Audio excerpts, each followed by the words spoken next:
Hello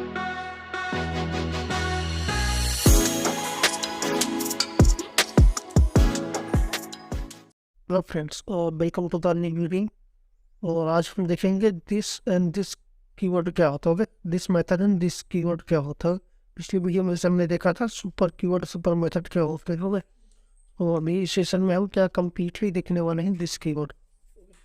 तो suppose हमारे पास क्या है, दो क्लास है A4 एंड B4। ओके, तो अभी देखते हैं इसका थ्योरी पार्ट एक्चुअली यूज क्या होता है दिस कीवर्ड का।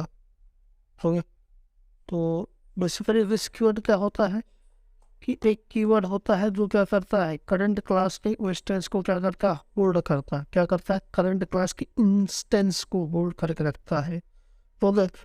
तो अभी कुछ 4 पॉइंट लिखे हुए दिस कीवर्ड के लिए। क्या होता है, this can be use to refer current class instance variable. Okay, और next one, this can be used to invoke current class method, and this can be passed as an argument in method and constructor as well. Okay? Basically क्या होता है कि through एक example समझते हो। Example क्या लेते हैं कि सपोज कि हमारा एक है ये क्या है, क्लास लेवल वेरिएबल। ओके, और सपोज हम M1 में क्या M1 मेथड में क्या बना दिए, सेम टू सेम ए और इक्वल टू यहाँ पर डाल देते हैं HP, और एक नेक्स्ट करते हैं भी इक्वल टू लाइव टी। अच्छा, अगर सपोज इनमें हमें और इस A और B क्लास लेवल वेरिएबल में, लोकल वेरिएबल में, अगर दोनों में अगर हमें डिफ्रेंशिएट करना हो, ओके, डिफ्रेंशिएट करना हो तो कैसे करेंगे, तो किसके थ्रू करेंगे, दिस कीवर्ड के थ्रू करेंगे। ओके, तो सपोज अगर हमें क्या करना हो कि यहीं पे सिस्टम डॉट आउट अगर प्रिंट करा रहे हैं लोकल वेरिएबल, ये वो सपोज यहाँ पे लिख लोकल ए ओके, और सेंड कर दे लोकल बी के लिए बी। ठीक, तो अब ये कौन से वेरिएबल एक्सेस करेगा, चलिए कौन करके देखते हैं M1 में। ठीक है, तो ही डॉट M1, ये पहले से ऑब्जेक्ट मैंने क्रिएट कर किया था। पिछली वीडियो हमने सेम फर्स्ट यूज की थी, पिछली क्लास क्लास है। तो अभी कहते क्या है कि हमने M1 मेथड कॉल किया। ओके, M1 मेथड जैसे ही कॉल होगा हमारा तो क्या करेगा, चलिए कंपाइल करके देखते हैं और क्या प्रिंट करेगा। देखते हैं कंपाइलेशन का can not find symbol B1। Okay, sorry B1 नहीं है, वो नहीं B। ओके, ये करें क्या, कंपाइलेशन हमारा हो चुका, तभी ये है और कंपाइलर हमारा। ओके, अभी क्या करेगा, जैसे हम M1 मेथड कॉल के तो क्या करेगा, कंपाइल की आएगा और यहाँ पे क्या करेगा, ए को क्या करना, वो कर रहा है, मीन्स कॉल कर रहा है कि ये कहाँ ढूंढेगा, पहले लोग का नहीं ढूंढेगा, कहाँ M1 के अंदर। इफ M1 में क्या करे, एग्जिस्ट है, तभी यहाँ पे क्या है, ए मिल गया, एग्जिस्ट है, तो क्या करेगा, इसी को क्या करेगा, इन्वोक करने का। और बी की रिएक्शन करे क्या करेगा, लोकल में सर्च करेगा। वो कंपाइलर क्या करता है, पहले लोकल से सर्च करना शुरू करता है। अगर ये यहाँ पे नहीं होते, सपोज ये यहाँ पे नहीं होते, ओके, क्या करता है, ये M1 से निकल कर आ जाता है क्लास लेवल में। ठीक है, तो क्लास लेवल में आता है। ठीक है, अब क्लास लेवल में वो सर्च करते हैं ये दोनों। ओके, तो ऐसे होता है। अगर सपोज हमें same to same class level में सेम वेरिएबल हमारे कहाँ है, क्लास लेवल में है, और सेम कहाँ है, लोकल वेरिएबल। ये कौन से हैं, M1 के अंदर इसको बोलते हैं लोकल वेरिएबल, ये हमारे लोकल है। सेम है, अगर सेम हमें कॉल करना हो तो कौन सा कॉल होगी, अगर इसी चीज़ को डिफ्रेंशिएट करने के लिए जिसके चाहिए था। अभी यहाँ बस अभी हम क्या करेंगे, एग्जीक्यूट करेंगे, एग्जीक्यूट करते हैं। क्या हमारे यहाँ लोकल पे का वैल्यू आई 50 और लोकल बी की 90। सपोज अभी हमें क्या करना क्या है कि इनको डिफ्रेंशिएट करना है। हमारा नेक्स्ट है कि कौन से इन करने हैं, क्लास लेवल के। यहाँ पे हम करेंगे क्लास लेवल 8 और क्लास लेवल कौन सा, B। तो यहाँ पे क्लास लेवल ए और क्लास लेवल ग्रेड, तो यहाँ पे बी कॉल होगा या ए कॉल हो गया। तो कैसे करेंगे, इसको क्या करेंगे, दिस डॉट हो गया, इसको दिस डॉट बी। चलिए रिकम्पाइल करते हैं, रिकम्पाइल हो चुका है एंड एग्जीक्यूट करते हैं। एग्जीक्यूशन हो गया, तो अभी क्या है हमारे पास दो चीज़ें हैं, ठीक है, लोकल वेरिएबल ए बी और class level variable A B communicate करते हैं। ओके, तो अभी क्या दिस कीवर्ड की कैसे वर्क करता है, सपोज ये हम चेक करना चाहते हैं इंटरनली वर्किंग कैसे होती है। तो इंटरनली वर्किंग ऐसा है कि सपोज हुआ क्या कि हमारा एक ऑब्जेक्ट क्रिएट हुआ, जैसे हमने ये क्रिएट किया, क्या हुआ, ऑब्जेक्ट क्रिएट हुआ और इसका इंस्टेंस क्या हुआ, वो इंस्टेंस हमारा क्रिएट होता है यहाँ पर, ठीक है। सपोज इंस्टेंस के बाद अगर ये इंस्टेंस क्रिएट हुआ और स्टोर हो जाता है किसमें, जो लोकल ये वेरिएबल होगा बी में होल्ड कर लेता है, ठीक है। ये क्या रखोगा, ये स्टोर हो जाएगा बी में, ठीक है, किस में स्टोर हो जाएगा, बी में स्टोर हो जाएगा, ठीक, यस, ठीक। लेकिन बेसिकली देखा जाए तो ये जो इंस्टेंस है किस में स्टोर हो जाता है, दिस कीवर्ड क्या करता है, इसको होल्ड कर लेता है। क्या करने, दिस कीवर्ड क्या करता है, होल्ड करता है इसको, कौन सा, दिस कीवर्ड क्या करता है, इसके होल्ड करके रखता है, दिस कीवर्ड होगा। अभी देखेंगे कैसे, तो अभी ये क्या करता है, क्लास लेवल को प्रेजेंट करता है। अगर हम इस सिंपली बी को अगर यहाँ पर प्रिंट कराएं, system dot out dot println, अगर हम बी को प्रिंट करें, ठीक है, यानी बी को प्रिंट करते हैं तो क्या आएगा, एक इंस्टेंस आएगा, ठीक है, क्या आया, b4 ये, ठीक है। और मैंने अभी क्या बोला कि दिस कीवर्ड क्या करता है, सेम होल्ड करके रखता है, सेम चीज़ क्या का होल्ड करता है, रेफरेंस होल्ड करके रखता है। और तो अभी हमने देखा कि बी में क्या हुआ है, उसका रेफरेंस क्या किया, इसको प्रिंट कर दिया, ठीक है। अगर हम अभी क्या करें, दिस को प्रिंट करते, बट अभी हम क्या है, दिस कहाँ मैथड के अंदर, मेन मैथड के अंदर प्रिंट नहीं करते, तो उसको नहीं कहा करना, मैं इसलिए कहा प्रिंट करना पड़ेगा उसको, या तो कंस्ट्रक्टर में या तो मेथड के अंदर। ओके, ये कस्टम मेथड जो हमारे होते हैं, मैंने यहाँ पर 2 पॉइंट क्या लिखे थे कि this can be passed as an argument in the method call और इन ए कंस्ट्रक्टर कॉल, ठीक है। जब भी हम मेथड कॉल करते हैं, कंस्ट्रक्टर कॉल करते हैं, तो दिस कीवर्ड के थ्रू ही ओके होता है। दिस अगर यहाँ पे हम नेक्स्ट लाइन में क्या करें कि अगर हम सपोज उसको प्रिंट करा रहे हैं, ठीक है, इससे सेम टू सेम प्रिंट करा दे और यहाँ पे क्या ओनली दिस प्रिंट करें, दिस प्रिंट करेगा, इसको करें this reference, okay, this reference, ठीक है, ऐसे दिस रेफरेंस कर देते, ठीक। और देखिए हमारे पास रेफरेंस प्रिंट कर रहा है, दो, एक बी को प्रिंट कर रहा है और एक दिस को प्रिंट कर रहा है, ठीक। कंपाइल की एग्जीक्यूट की, तो अभी यू कैन चेक कि हमारा जो दिस रेफरेंस है और अगर बी का जो हम प्रिंट किया वो क्या है, सेम टू सेम है, ठीक है।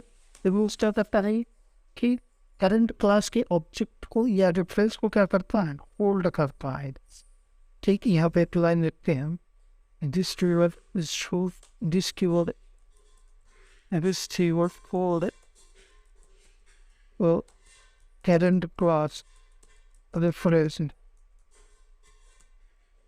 yes sir, this okay, this keyword holds current class reference, okay. So I hope you would understand okay कि कैसे हमारा दिस कीवर्ड यूज वर्क करता है। बेसिकली इसका वहाँ प्रोजेक्ट लेवल में क्या यूज होता है, ओके। तो प्रोजेक्ट लेवल में बेसिकली क्या करता है कि आर्गूमेंट को, हमारे जो आर्गूमेंट मेथड के होते हैं वो क्या करता है, क्लास लेवल के लिए, जैसे सपोज हमारे पास एक मेथड था, हमने पिछली वीडियो में एक प्रॉब्लम देखी थी, सपोज हमारे इंट ए और इंट बी, तो हम क्या कर रहे हैं, तो आर्गूमेंट ले रहे हैं, वो क्या कर रहा है, क्लास लेवल वेरिएबल में स्टोर कर रहा है, ठीक। और क्लास लेवल वेरिएबल में वो क्या करना है, स्टोर करना है। तो कैसे स्टोर कर पाओगे, अगर हम ए इक्वल टू ए कर दे, ठीक। अब हमें क्या करना है कि ए इसमें स्टोर करना है, ठीक, इस वाले ए में, इस को, ठीक।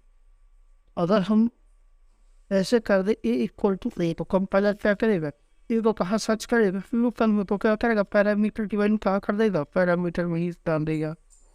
ठीक, इस चीज़ को और पावर में सॉल्व करने के लिए क्या करते हैं, दिस कीवर्ड का यूज़ करते हैं। अब यहाँ पर क्या कर देंगे, दिस कीवर्ड का यूज़ करके, तो दिस डॉट ए, तो दिस क्या करता है, क्लास लेवल वेरिएबल को क्या करता है, रिप्रेजेंट करता है। तो इसका मतलब क्या हुआ, जो हमारा लोकल वेरिएबल ए है, जो ए की वैल्यू वो कहाँ स्टोर होगी, कहाँ स्टोर होगी, ये इसकी वैल्यू कहाँ स्टोर होगी, इन एक। और ऐसे सेम किसके लिए करेंगे, डी के लिए करेंगे, तो क्या होगा, this dot B equal to B. ठीक, सब अगर हम यहाँ पे क्या करते हैं, A B dot M two call करते हैं, और यहाँ पे क्या करते हैं, डालते हैं 15 कॉलो 16, बी के वजह सपोज हम चेंज कर रहे हैं। ठीक, ए और बी के वैल्यू हम चेंज कर दिए, दोबारा फिर हम M1 कॉल करते हैं, दोबारा बी डॉट फैमिली, तो चेंजेस आपको पता चल रहा है विद इन वे बी वैसे कंपाइल की। हाँ, तभी क्या हुआ, और फर्स्ट हमारे कौन से लोकल वेरिएबल है 89, फिर क्या 50 60, इसके बाद जब दोबारा हमने ये क्या किया, अपडेट किया, ये वैल्यू हमने जब अपडेट की है वाली, तो उसके बाद क्या होगा, रिप्लेस कर दी इसको 50 और 60। ठीक, ओके, ये चेंजेस ऐसे से हो करता है। ठीक, वे मूव इसका प्रोजेक्ट लेवल में क्या करते हैं, यहाँ पर ऐसे करते हैं। ठीक है, तो क्या करते हैं, लोकल वेरिएबल और क्लास वेरिएबल को डिफरेंशिएट करने की ये था। ओके, अब आते हैं हम कहाँ पे, कंस्ट्रक्टर पे। ठीक, अभी हम क्या यूज देखेंगे, this method. Okay, this method को देखेंगे, तो दिस मेथड में यूज क्या होता है, this can be use to invoke current class constructor. Okay, suppose हमारे पास मल्टीपल कंस्ट्रक्टर है, ठीक है, उनको बोलते हैं constructor chain V four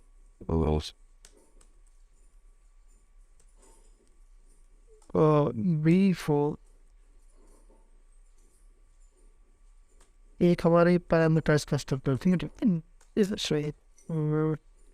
history और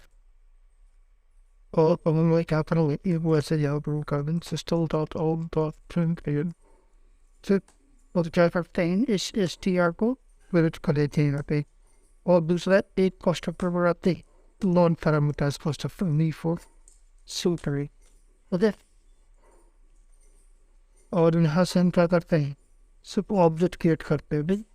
फिर जैसे कि आपको पता है, मैंने पहले बताया, जैसे हम क्या करते हैं, ऑब्जेक्ट क्रिएट करते हैं, क्या होता है कि नॉन पैरामीटर्स कंस्ट्रक्टर कॉल होता है। ठीक है, अब इसमें क्या हमने कोई आर्गुमेंट पास नहीं किया, आर्गुमेंट पास नहीं किया तो कंस्ट्रक्टर हो नॉन पैरामीटर्स कंस्ट्रक्टर। ठीक है, at the time of object creation. ठीक है, जैसे ऑब्जेक्ट क्रिएट करते हैं तो क्या होगा, ये होगा कि हम dynamic message system involve of dot print in, ठीक, और यहाँ पे हम message lol one parameters one parameter one para, ये मैसेज थे। चलिए एक बार इसको क्या करते हैं, कंपाइल करते हैं, जिक्र कर देते हैं, कंपाइल किए TRS सही STR तो नहीं कंपाइल किए, कंपाइलेशन सक्सेसफुली, क्या क्या रन की, ये क्या हो गया हमारा, कौन सा कौन हुआ, नॉन पैरामीटर। ठीक है, जैसे हम ऑब्जेक्ट क्रिएट हुआ तो ऑटोमेटिकली कंपाइलर ने क्या किया कि नॉन पैरामीटर्स को कंस्ट्रक्टर क्या किया, कॉल किया।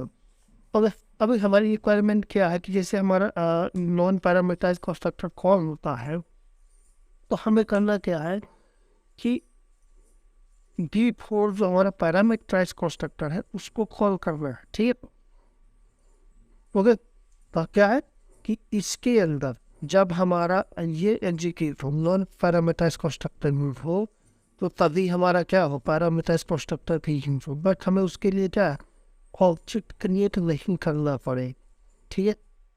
अभी सपोज अगर हम इसको यहाँ से आर्गूमेंट पास कर दे, ठीक है, यहाँ से आर्गूमेंट पास कर दे, यहाँ पर क्या डाल दे, हेलो, सिर्फ हेलो डालने को क्या होगा, पैरामीटर कंस्ट्रक्टर कॉल होगा, पैरामीटर कंस्ट्रक्टर कॉल होगा, क्या आया, हेलो आया,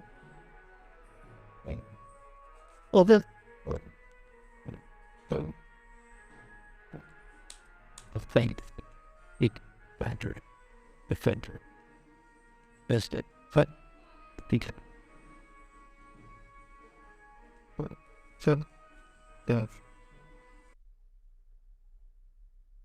ओके, तो नेक्स्ट अभी हम इसके बाद क्या करेंगे कि जो हमारा नॉन पैरामीटराइज कंस्ट्रक्टर है उसमें क्या करेंगे, पैरामीटराइज कंस्ट्रक्टर कॉल करना होगा, ठीक है। तो अभी हम यहाँ पे यूज जाएंगे, इसको हम हटा देते हैं, इसको क्या करते हैं, इसमें आर्गूमेंट पास नहीं करते, तो ये क्या करेगा, एक्सप्लिसिटली क्या करेगा, सॉरी इम्प्लिसिटली क्या करेगा ये, कि नॉन पैरामीटराइज कॉल करेगा, ठीक है। तो अभी हम इसमें क्या कर रहे हैं, एक दिस मेथड का यूज़ कर रहे हैं और उसके अंदर क्या पास कर रहे हैं, पैरामीटर पास कर रहे हैं। तो इसके अंदर क्या पैरामीटर पास करेंगे, यह डाल देते हैं hello programmer, hello programmer, okay. तो ये क्या करेगा, ये देखेगा कि जो आर्गुमेंट पास किया गया है क्या इसके मैचिंग का कोई कंस्ट्रक्टर क्रिएट है या नहीं है। अगर क्रिएट होगा तो क्या करेगा, ये आर्गुमेंट क्या करेगा, पास कर देगा। अगर मैच नहीं करेगा तो क्या कंपाइलर क्या करेगा, एरर देगा, ठीक है। तो चलिए सेव करते हैं और कंपाइल करते हैं। कंपाइलेशन सक्सेसफुली और एग्जीक्यूट किया तो क्या हुआ, पहला हमारा क्या हुआ, हेलो प्रोग्रामर कॉल हुआ। तो अभी इसका एग्जीक्यूशन फ्लो आपको समझाते हैं। तो जैसे हमारा ऑब्जेक्ट क्रिएट हुआ, सपोज हम नीचे हमारा यहाँ पर ऑब्जेक्ट क्रिएट हुआ था, तो इसके बाद क्या हुआ था कि B4 non parameter constructor call हुआ, ठीक है, क्या हुआ, ये कंस्ट्रक्टर कॉल हुआ। और नीचे आया तो फर्स्ट लाइन में क्या मिला, दिस कीवर्ड मिला। तो क्या उसने कॉल किया, डायरेक्ट गया और चेक किया क्या मैचिंग पैरामीटर का कोई कंस्ट्रक्टर क्रिएट है नहीं। फायर देखा कि हाँ स्ट्रिंग टाइप का एक पैरामीटर है, और क्या किया, इसके अंदर आया तो ये स्ट्रिंग यहाँ पास कर दी, स्ट्रिंग में जो मैसेज था वहाँ पे क्या कर दिया, प्रिंट कर दिया। तो ये कहाँ पे आ गया, ये पहला मैसेज आ गया। और नेक्स्ट लाइन में क्या आया, नेक्स्ट लाइन में ये आया, इसको यहाँ से क्या एग्जैक्टली नॉन पैरम करके ये मैसेज प्रिंट कर दिए, सेकेंड में ये आ गया। ओके, तो ये था हमारा this keyword and this method का यूज। ओके, अभी हम सुपर कीवर्ड का यूज जान चुके हैं, सुपर मेथड का यूज जान चुके हैं, और दिस मेथड दिस कीवर्ड का भी यूज जान चुके हैं, ठीक है। तो अभी मैं क्या करने वाला हूँ, आपको एक टास्क देने वाला हूँ, ठीक है, और एक प्रोग्राम देने वाला हूँ जिसको आपको सॉल्व करना होगा। अगर तो उसमें क्या होगा कि सुपर कीवर्ड और दिस कीवर्ड को क्या करना है, मिक्स करके मैंने एक प्रोग्राम बनाया हुआ है और मैं आपको दिखाता हूँ। ओके,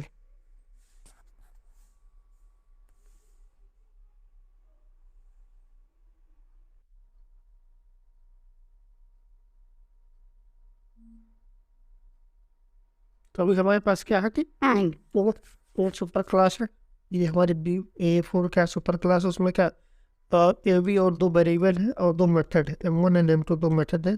और B4 के साथ क्या रिलेशन बनाया है, इसको क्या किया हमने, एक्सटेंड किया, ठीक है। तो अभी करना क्या है कि M1 के अंदर क्या करना है आपको, लोकल वेरिएबल प्रिंट करना है, एंड क्लास वेरिएबल प्रिंट करना है, एंड सुपर क्लास के वेरिएबल प्रिंट करना है, ठीक है, ये आपका टास्क है, ठीक, M1 मेथड के अंदर। और M2 के अंदर क्या करना है कि M1 मेथड कॉल करना है या इन्वोक करना है, ठीक है, सेम कहते हैं। इन्वोक क्या एक टेक्निकली वर्ड है, तो आप इन्वोक करेक्ट वर्ड, ओके, अगर आप यूज करते हैं तो इन्वोक एक, ठीक है। तो कहना क्या है, M1 मेथड कौन सा कॉल करना है, ये वाला करंट क्लास का। और M1 मेथड क्या करना है, इन्वोक करना है कहाँ से, सुपर क्लास से, ठीक है। ये M1 मेथड सुपर क्लास का कहाँ कॉल करना है, यहाँ कॉल करना है, ठीक है। तो आपके लिए टास्क है, ओके, आप प्रैक्टिस करिए। Okay, if you are facing any problem please let me know in the comment section, okay, I will try to reach out to you, ठीक है।